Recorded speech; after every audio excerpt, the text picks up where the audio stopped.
आउज़ुबिल्लाहिमिनश्शैतानिर्रजीम बिस्मिल्लाहिर्रहमानिर्रहीम। अस्सलाम वालेकुम दोस्तों, द इस्लामिक वॉरियर्स चैनल में खुश आमदीद। दोस्तों, हमने अपनी गुज़िश्ता वीडियो में हर्बुल फिज्जार की जंग का मुख्तसर तज़किरा किया था। आज की वीडियो में हम ये भी जानेंगे कि ये किन वजूहात की बिना पर लड़ी गई थी, और उसके अलावा हम आज की वीडियो में मुआहिदा हल्फुल फजूल का भी मुख्तसर सा तज़किरा करेंगे, और साथ ही साथ हम नबी करीम सल्लल्लाहु अलैहि वसल्लम के पेशे के बारे में भी थोड़ा सा तज़किरा करेंगे। मगर उससे पहले आप सबसे गुजारिश है कि हमारे चैनल को सब्सक्राइब ज़रूर कर लें और साथ ही बेल नोटिफिकेशन भी ऑन कर लें ताकि आपको हमारी हर नई आने वाली वीडियो बर वक्त मिल सके। इसके अलावा हमारे चैनल पर सुपर थैंक्स भी ऑन कर दिया गया है, जो कि आपको हमारी वीडियो के ऑप्शंस में मिल जाएगा। अगर आपको हमारी वीडियो अच्छी लगती है और अगर आप हमें सपोर्ट करना चाहते हैं तो आप हमें सुपर थैंक्स भेज सकते हैं। शुक्रिया। एक रिवायत के मुताबिक आप सल्लल्लाहु अलैहि वसल्लम की उम्र हर्बुल फिज्जार के मौके पर 20 साल थी, और कहीं आता है कि 14 साल थी, जब कबीला कुरैश और कबीला कैस के दरमियान एक बहुत ही ज़बरदस्त जंग हुई।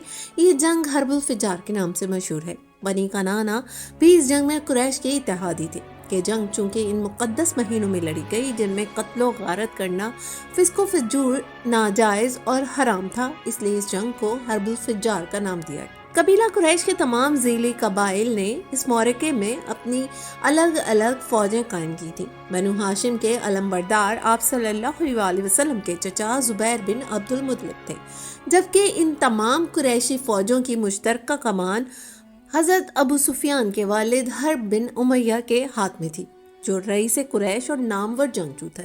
इब्ने हिशाम के मुताबिक बाजार अकाज में होने वाला एक कत्ल इस जंग की वजह बना। दोनों ही फरीकों ने एक दूसरे को इस कत्ल का जिम्मेदार करार दिया। बढ़ते बढ़ते ये तनाज़ा इतना बढ़ा कि इनमें जंग की नौबत आ गई।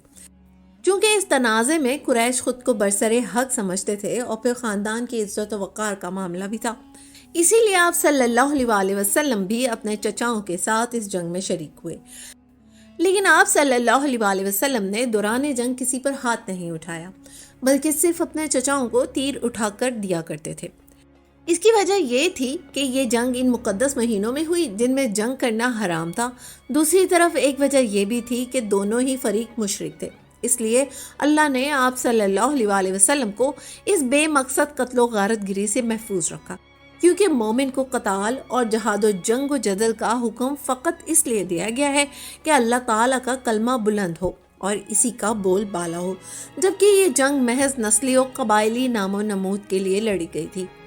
दोस्तों, जब ये जंग शुरू हुई तो पहले अव्वल कबीला कैस का पल्ला भारी रहा, लेकिन दोपहर के बाद कुरैश बतदरीज गालिब होते गए और बिलाखिर कुरैश ही फतह याब हुए। ताहम दोनों तरफ के बुजुर्गों की कोशिश से दोनों कबाइल में सुलह की आवाज़ उठी और ये तजवीज़ आई कि फ्रीकैन के मकतूलीन गिन लिए जाएं, जिधर ज़्यादा हो इनको जायद की दीद दे दी जाए। चुनाचा इस पर सुलह हो गई और यूं कत्लो गारत गरी का ये सिलसिला थम गया।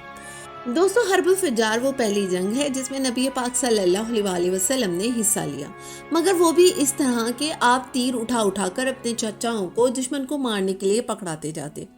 उस वक्त आपकी उम्र करीबन 14 या 15 साल थी। इस वाक़े के बाद एक और काबिल ज़िक्र वाक़या हल्फुल फजूल का था। लड़ाइयों का सिलसिला जो इतने अरसे तक अरब में जारी रहा, इससे बाज़ लोगों के दिल में ख्याल आया कि अगर ये लड़ाइयों का सिलसिला ऐसे ही जारी रहा तो हम लोगों को मार मार कर ख़ुद भी मर जाएंगे और हमारी नस्लें भी तबाह हो जाएंगी। इस फिक्र के साथ इन लोगों ने सोचा कि अब ये सिलसिला बंद हो जाना चाहिए और सब ने एक मुआहिदा करने का इरादा किया जो हल्फुल फजूल के नाम से मशहूर हुआ। ये मुआहिदा पहले से चलता हुआ आ रहा था, मगर इस पर अमल नहीं हो रहा था, तो उन्होंने सोचा कि इस मुआहिदे की तजदीद की जाए। लिहाजा बनु हाशिम और बनु तमीम के बड़े कबीले अब्दुल्ला बिन जदान के मकान में जमा हुए। अब्दुल्ला बिन जदान हज़रत आयशा रज़ी अल्लाह अन्हा के चचाजाद भाई थे। हदीस मुबारक में आता है कि एक दफ़ा बीबी आयशा अपने खावंद सरवर दो आलम मोहम्मद मुस्तफ़ा सल्लल्लाहु अलैहि वसल्लम से अर्ज़ कर रही थी कि या रसूलल्लाह, इब्ने जदान निहायत मेहमान नवाज था, लोगों को खाना खिलाया करता था। क्या क़यामत के दिन ये इब्ने जदान को कोई नफ़ा देगा? تو پیارے نبی صلی اللہ علیہ وسلم نے فرمایا نہیں، کیونکہ اس نے یہ نہیں کہا کہ اے اللہ میری خطاؤں کو یوم جزا میں معاف فرما۔ آپ صلی اللہ علیہ وسلم کا مطلب یہ تھا کہ ٹھیک ہے یہ بہت اچھے کام کرنے کے ہیں، لیکن ان کی اس اچھائی کی نیت اللہ تعالیٰ کی خاطر نہیں، نہ وہ اللہ سے مغفرت طلب کرتے ہیں۔ تو یہ میٹنگ بھی اسی عبداللہ بن جدعان کے گھر طے پائی۔ عبداللہ نے سب کے لیے کھانا تیار کروایا اور سب نے عہد کیا کہ ہر صورت میں ہم ایک دوسرے کی حمایت کریں گے، چاہے مظلوم ہمارا ہو یا پرایا ہو یا باہر سے آیا ہو، جو بھی ہو جائے ہم اس کی مدد کریں گے۔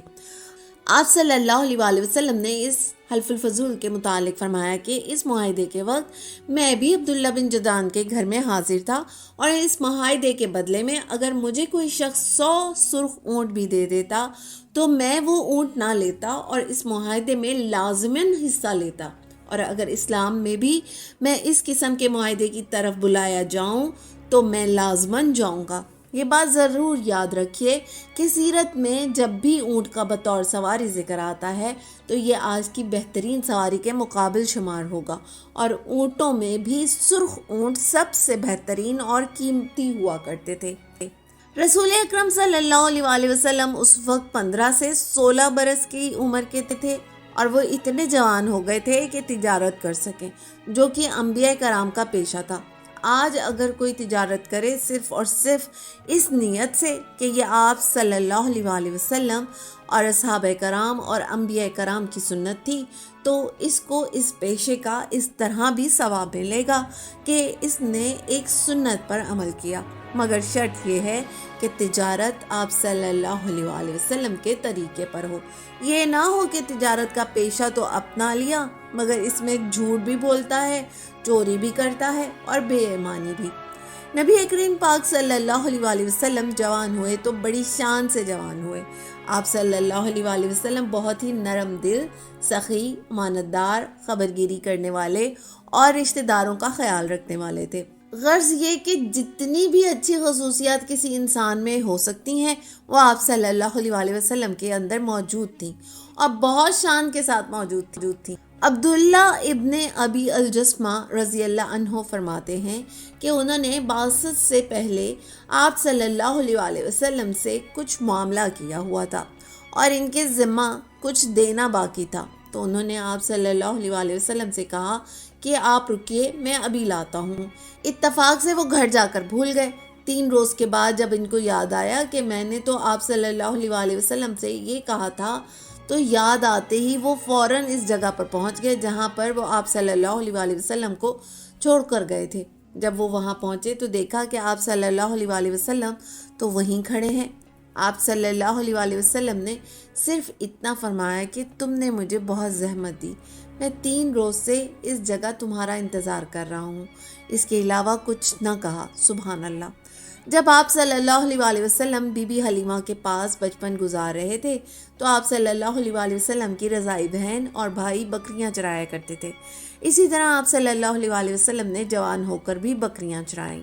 جابر بن عبداللہ رضی اللہ عنہ سے مروی ہے کہ مقام زہران میں ہم نبی کریم صلی اللہ علیہ وسلم کے ساتھ تھے اور ہم پھل چن رہے تھے، تو آپ صلی اللہ علیہ وسلم نے فرمایا کہ دیکھو وہ پھل چنو جو زیادہ خوش ذائقہ اور لذیذ ہوں۔ جابر بن عبداللہ فرماتے ہیں کہ پھل چنتے ہوئے میں نے عرض کیا، یا رسول اللہ کیا آپ بکریاں چرایا کرتے تھے؟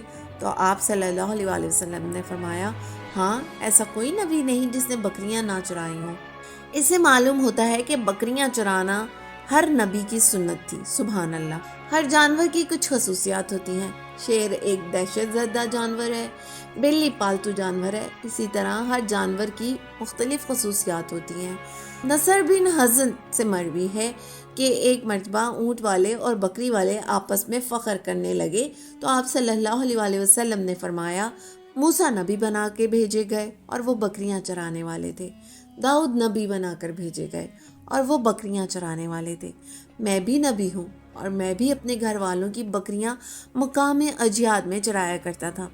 اصولاً اگر آپ بکریوں کا اونٹ سے مقابلہ کریں تو اونٹ زیادہ بہتر جانور ہے، اور وہ لوگ اسی بات پر فخر کر رہے تھے کہ ہم تو اونٹ کے چرانے والے ہیں اور تم تو بکریوں کے چرانے والے ہو۔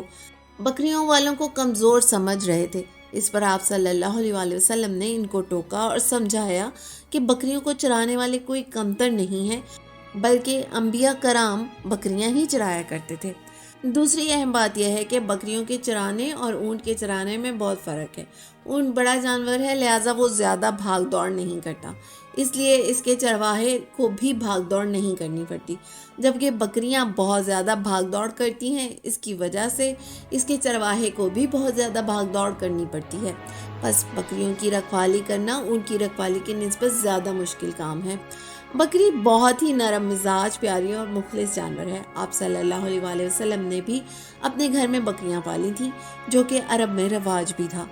इसके बहुत फ़वाइद और मकासद हैं। मसलन बकरियों से हर रोज़ दूध मिल जाता है, ज़रूरत के वक्त इनकी कुर्बानी करके खा भी सकते हैं, और बकरियां पालने वालों में हलम, पटवारी, नरम मिजाजी का पैदा होने का इम्कान ज़्यादा है, इसलिए कि ये एक असूली बात है कि इंसान जो जानवर पालता है, इस जानवर की सिफात इंसान में भी पैदा हो जाती हैं।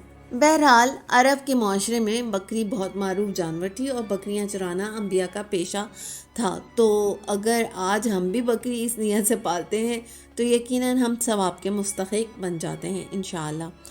बहरहाल आज के इस टॉपिक से दोस्तों हमें ये सबक मिलता है कि किसी पेशे को कमतर नहीं समझना चाहिए। दूसरा ये कि अंबिया कराम सारा वक्त अपनी उम्मत की फलाह व बहबूद में लगे रहते थे। उम्मत के अफराद की मिसाल बकरियों जैसी है, जो रेवड़ में इधर उधर भागती रहती हैं। इसी तरह उम्मत के अफराद भी हर वक्त इधर उधर भागते फिरते हैं, लेकिन अंबिया कराम बहुत शफकत और मोहब्बत के साथ अपनी उम्मत के अफराद को जमा करते हैं, जिस तरह चरवाहा बकरियों को जमा कर लेता है। एक हदीस मुबारक में आता है कि आप सल्लल्लाहु अलैहि वसल्लम ने फरमाया, मेरी और लोगों की मिसाल एक ऐसे शख्स की है कि जिसने आग जलाई। जब इसके चारों तरफ रोशनी हो गई तो परवाने और ये कीड़े मकोड़े जो आग पर गिरते हैं इसमें गिरने लगे, और आग जलाने वाला इन्हें इसमें से निकालने लगा, लेकिन वो इसके काबू में नहीं आए और आग में गिरते रहे। इसी तरह मैं तुम्हारी कमर को पकड़कर आग से तुम्हें निकालता हूँ और तुम हो के इसी में गिरते जाते हो। बकरियां पालनी चाहिए और इनका ख्याल रखना चाहिए। आप सल्लल्लाहु अलैहि वसल्लम तो अपनी बकरियों, घोड़ों और ऊँटों के नाम भी रखा करते थे, यहाँ तक कि आपकी तलवार का भी नाम था। क्या शान थी हमारे नबी की, और क्या ही शान है हमारे परवरदिगार की कि जिसने अपने नबी की ज़िंदगी का हर पहलू हमारे सामने पेश कर दिया, ताकि हम इससे सीखें और इस पर अमल करके दुनिया और आखिरत की कामयाबी हासिल कर सकें। उम्मीद है कि आपको हमारी आज की ये वीडियो ज़रूर पसंद आई होगी। अपनी राय का इजहार कमेंट बॉक्स में ज़रूर कीजिएगा। शुक्रिया। उम्मीद करते हैं कि आपको आज की ये वीडियो बहुत पसंद आई होगी। वीडियो अच्छी लगे तो इसे लाइक करने के साथ साथ अपने दीगर दोस्तों के साथ भी शेयर कर दीजिए, और हमारे चैनल द इस्लामिक वॉरियर्स को सब्सक्राइब करना ना भूलें।